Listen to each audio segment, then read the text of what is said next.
Hi hello ಎಲ್ರಿಗೂ ನಮಸ್ಕಾರ. ನಾನಿವತ್ತು ಸಂಪಿಗೆ ಹೂವಿನ ಬಗ್ಗೆ ಒಂದಷ್ಟು ಮಾಹಿತಿನ ನಿಮ್ಮ ಜೊತೆ ಶೇರ್ ಮಾಡೋಣ ಅಂದ್ಕೊಂಡಿದ್ದೀನಿ. ಸಂಪಿಗೆ ಹೂ ಅತ್ಯಂತ ಆಕರ್ಷಕವಾದ ಹಾಗೆ ಸುಗಂಧಭರಿತ ಪರಿಮಳಕ್ಕೆ ಹೆಸರುವಾಸಿಯಾಗಿರುವಂಥದ್ದು. ಇದರಲ್ಲಿ ಎರಡು ವಿಧ. ಒಂದು ಕಂಡ ಸಂಪಿಗೆ ಅಥವಾ ಕೆಂಡ ಸಂಪಿಗೆ, ದಟ್ಟವಾದ ಹಳದಿ ಬಣ್ಣ, ಅತ್ಯಂತ ಸುಗಂಧಭರಿತ ಪರಿಮಳ. ಎರಡನೇದು ಹಿಮ ಸಂಪಿಗೆ ಅಥವಾ ಮೊಟ್ಟೆ ಸಂಪಿಗೆ.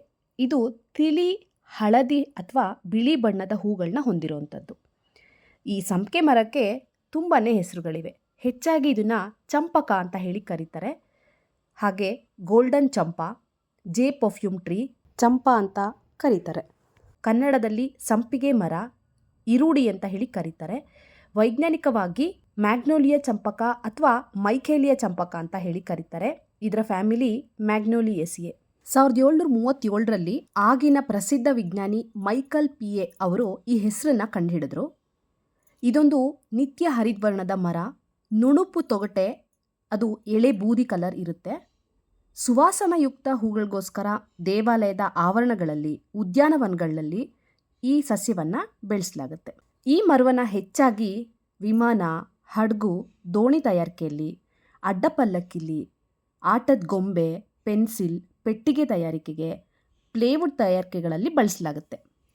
ಆಯುರ್ವೇದದಲ್ಲಿ ಇದ್ರ ಬೀಜದಿಂದ ಆರೋಗ್ಯಕರವಾಗಿರುವಂಥ ತೈಲವನ್ನು ಹಾಗೆ ಮೇಣವನ್ನು ತಯಾರಿಸಲಾಗುತ್ತೆ. ಚರ್ಮದ ರೋಗಗಳು, ಗಾಯ, ಹುಣ್ಣುಗಳಂತಹ ವಿವಿಧ ರೋಗಗಳ ಚಿಕಿತ್ಸೆಗೂ ಕೂಡ ಇದನ್ನು ಬಳಸ್ತಾರೆ. ವಾಕರಿಕೆ, ಜ್ವರ, ತಲೆ ತಿರುಗುವಿಕೆ, ಕೆಮ್ಮು ಮೊದಲಾದ ಸಮಸ್ಯೆಗಳಿಗೆ ಚಿಕಿತ್ಸೆ ನೀಡೋಕ್ಕೆ ಹೂವಿನ ಕಷಾಯವನ್ನು ಬಳಸಲಾಗುತ್ತೆ. ಸಂಪಿಗೆ ಹೂವಿನ ತೈಲದಲ್ಲಿ ಐಸೋಯುಜಿನಾಲ್ ಅನ್ನೋ ಅಂಶ ಇದೆ. ಹಾಗೆ ತೊಗಟೆಯಲ್ಲಿ ಮೀಥೈಲ್ ಆಲ್ಕೋಹಾಲ್ ಹಾಗೆ ಟ್ಯಾನಿನ್ ಕೂಡ ಇರೋವಂಥದ್ದು. ಸಂಪಿಗೆ ಮರದ ತೊಗಟೆ, ಹೂವಿನ ದಳ, ಬೇರು, ಎಲೆ, ಬೀಜ ಹಾಗೆ ಹಸಿ ಕಾಯಿಗಳಿಂದ ಬರೋವಂಥ ಹಾಲಿನಿಂದ ಅಂಟು, ಒಣಚಕ್ಕೆ, ಕಡ್ಡಿಯಿಂದ ಕೂಡ ಔಷಧಿನ ತಯಾರಿಸ್ತಾರೆ. ಕೆಲವೊಂದು ಹೋಮ್ ರೆಮಿಡೀಸ್ ಕೂಡ ಇರೋವಂಥದ್ದು.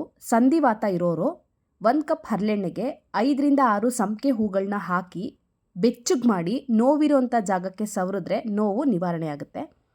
ತಲೆ ಕೂದಲು ಉದುರುತ್ತಾ ಇದ್ದರೆ ಅಥವಾ ಹೊಟ್ಟು ತಲೆಯಲ್ಲಿ ಹೆಚ್ಚಾಗಿದ್ದರೆ ನಿಂಬೆಹಣ್ಣಿನ ರಸದಲ್ಲಿ ಸಂಪಿಗೆ ಹೂವನ್ನ ರಾತ್ರಿ ನೆನೆಸಿ ಬೆಳಿಗ್ಗೆ ಹೂಗಳನ್ನ ಹಿಸ್ಕಿ ತೆಗೆದು ತಲೆ ಕೂದಲು ಬುಡಕ್ಕೆ ಹಚ್ಚೋದ್ರಿಂದ ಕೂದಲು ಉದುರುವಿಕೆ ಹಾಗೆ ಹೊಟ್ಟಿನ ಸಮಸ್ಯೆ ಕೂಡ ನಿವಾರಣೆ ಆಗುತ್ತೆ. ಹಾಗೆ ಕೆಂಡ ಸಂಪಿಗೆ ಹೂವಿನ 2 ಎಲೆನ ನೀರಲ್ಲಿ ಕುದಿಸಿ ಕಷಾಯ ಮಾಡಿ ದಿನ ಕಣ್ಣು ತೊಳೆಯೋದ್ರಿಂದ ಅನೇಕ ಕಾಯಿಲೆಗಳು ವಾಸಿಯಾಗುತ್ತೆ ಅಂತ ಹೇಳಿ ಕೆಲವು ಸಾಂಪ್ರದಾಯಿಕ ವೈದ್ಯರು ಕೂಡ ತಿಳಿಸಿರುವಂಥದ್ದು. ಸಂಪಿಗೆ ಮರದ ಕೆಲವು ಭಾಗಗಳ ಪ್ರಾಡಕ್ಟ್ಸ್ಗಳು ಆನ್ಲೈನಲ್ಲಿ ಕೂಡ ಸಿಗ್ತಾ ಇರುವಂಥದ್ದು. ಇದರ ಹೂವಿನ ಪುಡಿಯನ್ನು ಚರ್ಮದ ಆರೈಕೆಗಾಗಿ, ಮನೆ ಹಾಗೆ ಕಾರಲ್ಲಿ ವಾಸನೆ ಬರ್ತಿದ್ರೆ ಅದನ್ನು ಹೋಗಲಾಡ್ಸೋಕ್ಕೆ ಏರ್ ಫ್ರೆಶ್ನರ್ ಆಗಿ, ಮುಖದಲ್ಲಿ ಮೊಡವೆಗಳಾಗಿದ್ರೆ ಅದನ್ನು ಹೋಗಲಾಡ್ಸೋಕ್ಕೆ ನೈಸರ್ಗಿಕ ಸ್ಕೇರ್ ರಿಮೂವರ್ ಆಗಿ, ಇದರ ಎಣ್ಣೆ, ರೋಲ್ ಆನ್ ಫ್ರಾಗ್ರೆನ್ಸು ಹಾಗೆ ಊದ್ಬತ್ತಿಗಳು ಆನ್ಲೈನಲ್ಲಿ ಸಿಗ್ತವೆ.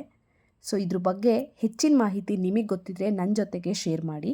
ನಿಮಗೆ ಈ ವಿಡಿಯೋ ಹಾಗೆ ನಾನು ಕೊಟ್ಟ ಮಾಹಿತಿ ಇಷ್ಟ ಆದರೆ ದಯವಿಟ್ಟು ಲೈಕ್ ಮಾಡಿ, ಶೇರ್ ಮಾಡಿ, ಕಮೆಂಟ್ ಮಾಡಿ. Thank you.